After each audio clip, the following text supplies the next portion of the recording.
ये आमर स्त्री मु मंडा पिठा खाई बोली मत मंडा पिठा बनाऊँ भारी कष्ट कर भारी स्नेह देखिए केमती हो हसी देख टे हाई कहीदि आम भियर्स मान हाई कहीदि हाई कहीदे टे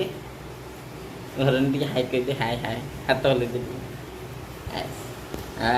भिडटा है मंडा पिठाटा देखो कौड़ा बढ़िया बढ़िया सैज्रे है पूरटा भी बढ़िया पूरा बासुची है खाली मंडा पिठाटा हो सारापर आपको कहब केमती लगुच बर्तमान आमर मंडा पिठा रेडी हो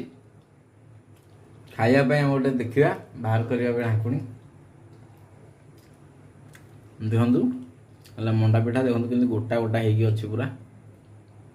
आपको देखे दूसरी साइज आउ ये देखु केते सुंदर लगुच लाल बड़ेनि गोटे नहीं टेस्ट कर ऑलरेडी आम खाई सारे 5-6टा बर्तमान मंडा पिठाटा को भांगी तो आप देखिए केते सुंदर भाव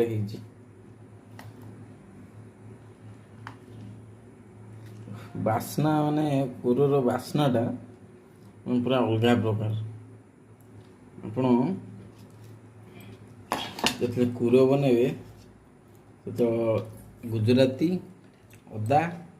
आउ अल्प किसी गोलमरीच दे बनइबे बहुत सुंदर लगे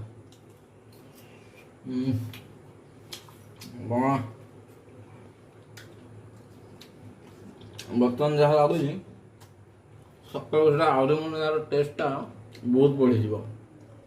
तो स्वाद आहरी बहुत था बहुत सुंदर है आज आम डिनर करने पड़ोनी आम भाव ये 5-6टा ना खाईदे तो टेस्टी मैंने कहनी पैसा वसूल